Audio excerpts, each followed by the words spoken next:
الله أكبر الله أكبر. الحمد للہ رب العالمین والصلاة والسلام علی رسولہ الکریم. اما بعد فقال النبی صلی اللہ علیہ وسلم لو کان بعد نبی لکان عمر او کما قال النبی صلی اللہ علیہ وسلم.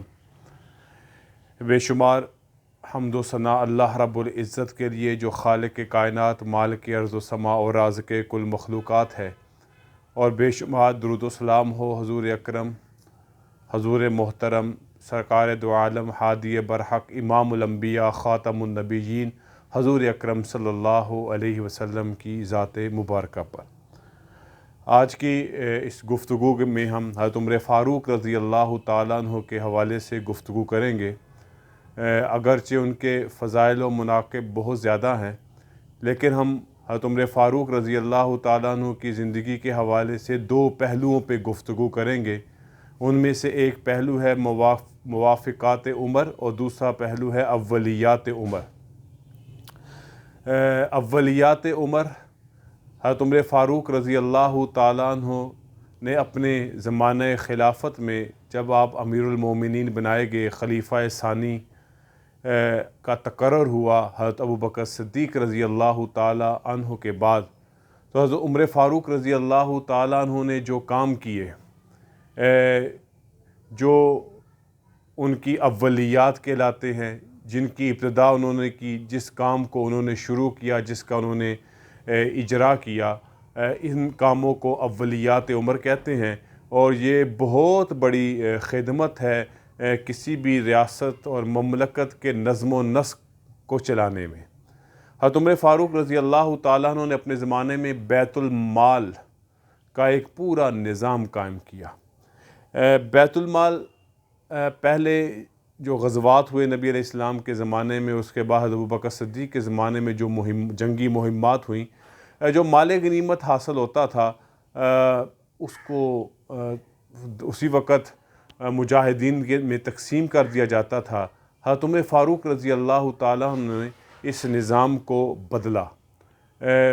جنگی مہمات سے جزیے کے طور پر یا اس کے علاوہ جو بھی مالی آمدنی ہوتی، اس کے لیے ایک باقاعدہ بیت المال کا نظام بنایا گیا، اور پھر اس بیت المال سے لوگوں کی ضرورتوں کے موافق اور ضرورتوں کے مطابق یہ مسلمانوں میں حتیٰ کہ غیر مسلموں میں بھی تقسیم کیا جاتا. باقاعدہ اس کا ایک ریکارڈ کا نظام قائم کیا. ایسے ہی آپ نے باقاعدہ فوج کا نظام قائم کیا. اس سے ماقبل اعلان ہوا، چل پڑتے تھے سب جہاد کے جذبہ سے. حضرت عمر فاروق رضی اللہ تعالیٰ نے باقاعدہ فوج کا نظام قائم کیا، ان کی باقاعدہ ریکارڈ مقرر کیا، اور پھر ان کی تنخواہیں مقرر کی گئی بیت المال سے.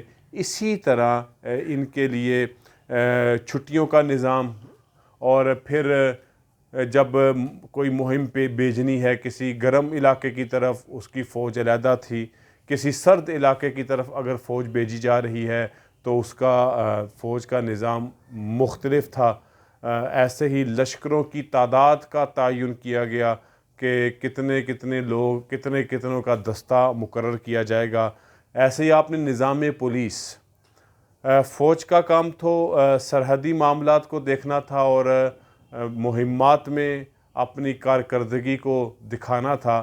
نظام پولیس قائم کیا داخلی معاملات کے لیے، امن و امان کے لیے، قانون کی عمل درآمد کے لیے، قانون کے نفاذ کے لیے، یہ پولیس کا کام تھا. ایسے ہی محکمہ جیل کا نظام، اس کی ابتدا کی گئی.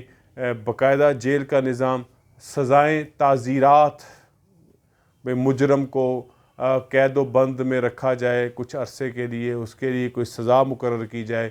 یہ ہے. اور جیل میں قید رکھنے کا مقصد یہ تھا کہ وہاں پر کوئی اصلاح کا پہلو وہاں سے ان مجرمین کے لیے نکالا جائے. ایسے حضرت عمر فاروق نے نظام تعلیم، معلم، استاد، ان کا تقرر کیا، ان کے وظائف مقرر کیے.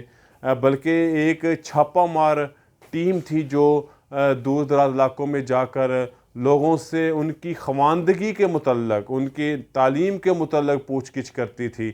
اگر وہ معیار خواندگی جو مقرر تھا اس سے کچھ کم ہوتا تو اس پر بھی پوچھ پرت ہوتی تھی، ایک سزا کا نظام موجود تھا۔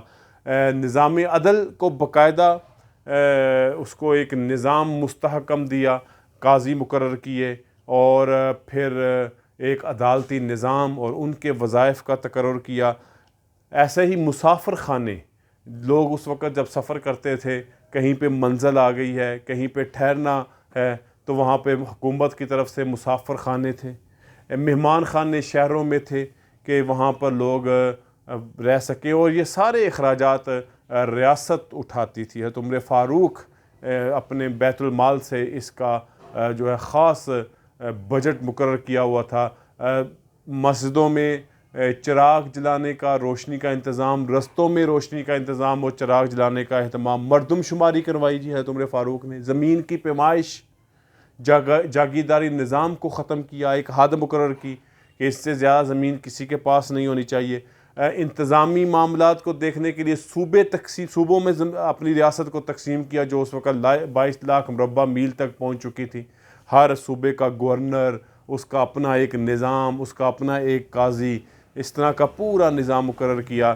ایسے ہی نئے شہر بھی آباد کیے، کوفہ، بصرہ، موصل وغیرہ جیسے، جہاں پہ مسلمانوں کے لیے سہولیات رہائش کی فراہم کی گئی۔ انہی اقدامات میں سے حضرت عمر فاروق کا ایک اقدام ہے سن ہجری کی ابتدا۔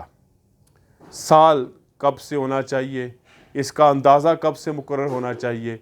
تاریخ انسانی ہمیں یہ بتاتی ہے کہ پہلے لوگ بھی ایک اندازہ مقرر کر لیا کرتے تھے، ایک دن یا سال یا کوئی مہینہ اپنے لیے سہولت کے لیے، تاریخ کے لیے مقرر کر لیا کرتے تھے۔ جیسے ابتدائے عالم میں حضرت آدم علیہ السلام کا جنت سے اترنا، اس کو معیار بنایا گیا۔ پھر جب حضرت نوح علیہ السلام آئے تو ان کی بعثت کو معیار بنا لیا گیا۔ پھر اس کے بعد حضرت نوح علیہ السلام جب طوفان سے نجات ملی تو طوفان نوح کو تاریخ کے طور پر مقرر کر لیا گیا۔ پھر حضرت ابراہیم علیہ السلام کو جب آگ سے نجات ملی اس کی تاریخ کو مقرر کر، کیونکہ یہ بڑے بڑے واقعات تھے جو اس عالم میں وقوع پذیر ہوئے تھے۔ حضرت موسیٰ علیہ السلام کا زمانہ آیا تو بعد کے لوگوں نے جب فرعون کا لشکر ڈوبا تو اس کو اپنے سال و ماہ کا تعین کرنے کے لیے اندازہ مقرر کر لیا۔ حضرت عیسیٰ علیہ السلام کی پیدائش اور اس تاریخ کو مقرر کر لیا گیا۔ اب چونکہ ریاست 22 لاکھ مربع میل پہ تھی، احکامات کا آنا جانا تھا، خطوط کا آنا جانا تھا، فیصلوں کے نفاذ کا معاملہ تھا۔ حضرت ابو موسیٰ اشعری رضی اللہ تعالیٰ عنہ نے حضرت عمر فاروق امیر المومنین کی توجہ اس طرف دلائی کہ آپ کی طرف سے احکامات آتے ہیں، خطوط آتے ہیں، اندازہ نہیں ہوتا کہ مہینہ کون سا ہے، سال کون سا ہے، تو اس کے لیے کوئی مشاورت ہونی چاہیے۔ حضرت عمر فاروق رضی اللہ تعالیٰ نے اکٹھا کیا صحابہ کو، ان سے مشورہ کیا کیا ہونا چاہیے، ہم اپنے سالوں کی ابتدا کب سے کریں۔ بعض صحابہ نے مشورہ دیا کہ نبی علیہ السلام کی پیدائش سے کر لیتے ہیں۔ بعض صحابہ نے مشورہ دیا نبی کریم صلی اللہ علیہ وسلم پر جب وحی کا آغاز ہوا اس کو ہم معیار بنا لیتے ہیں۔ بعض لوگوں نے فتح مکہ کو معیار بنانے کی بات کی، اور بعض لوگوں نے، جس میں حضرت علی عثمان رضی اللہ تعالیٰ عنہ کی رائے یہ تھی کہ ہجرت کو جو ہے وہ معیار بنایا جائے، اور اسی رائے کو بلا آخر پسند کیا گیا کہ جب نبی کریم صلی اللہ علیہ وسلم نے مکہ مکرمہ سے ہجرت فرمائی ہے، وہاں سے ہم اپنے سال کا آغاز کریں گے۔ اس اعتبار سے 1441-42 ہجری ایک سال ختم ہونے کو ہے، ایک سال شروع ہونے کو ہے، تو یہ ہجرت سے اس کا ابتدا کی گئی، نبی علیہ السلام کی ہجرت۔ پھر دوسرا معاملہ یہ آیا کہ پہلا مہینہ کون سا ہونا چاہیے۔ مہینے پہلے سے 12 تو موجود تھے اور ان کی ایک ترتیب بھی موجود تھی، لیکن پہلا مہینہ کون سا ہونا چاہیے۔ بعض کی رائے تھی رمضان المبارک کا، وجہ اس کی رمضان کے روزوں کی وجہ سے بابرکت مہینہ ہے۔ بعض کی رائے تھی ربیع الاول کا مہینہ بنا لیا جائے۔ بعض لوگوں کی رائے تھی کہ ذو الحجہ کا مہینہ بنا لیا جائے، ایک رکن اعظم مسلمانوں کا حج اس مہینے میں ادا ہوتا ہے۔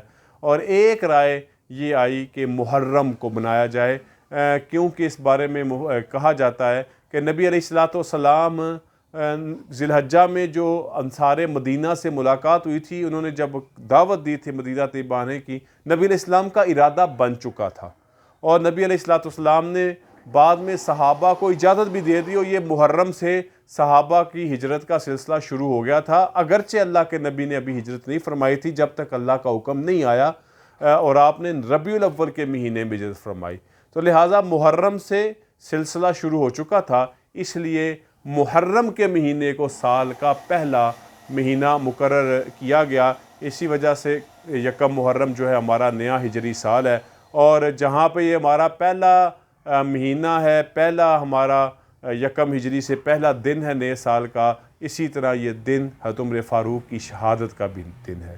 دیکھیے اللہ کی حکمت، جس شخص نے امیر المومنین عمر بن خطاب رضی اللہ تعالیٰ نے اس سال کی ابتدا کی، ہجری سال کی محرم کو پہلا مہینہ ٹھہرایا، اور اللہ نے اس کو مزید تاریخی بنا دیا یکم محرم کے ساتھ حضرت عمر فاروق رضی اللہ تعالیٰ عنہ کی شہادت۔ تو یہ کچھ اولیات تھیں جن کو میں نے مختصر انداز میں بیان کیا، جن کو حضرت عمر فاروق رضی اللہ تعالیٰ عنہ نے اپنے دور خلافت میں شروع کیا، اور آج دنیا اس کا کوئی نہ کوئی ماڈل اس کو اختیار کیا ہوا ہے، خصوصاً یورپین ممالک نے اس کو، جیسے بچے کی پیدائش ہو، یتیم ہو، لاوارث ہو، اس کا وظیفہ مقرر کرنا، ریاست کے شہریوں کے بنیادی ضروریات کو پورا کرنا، یہ ساری وہ چیزیں ہیں جو حضرت عمر فاروق رضی اللہ تعالیٰ نے جن کا اجرا فرمایا تھا۔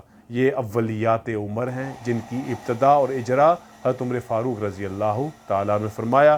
اللہ تعالیٰ ہمیں ان خلفائے راشدین کی قدر کرنے کی اور ان کے نقش قدم پر چلنے کی توفیق نصیب فرمائے۔ وآخر دعوانا الحمدللہ رب العالمین۔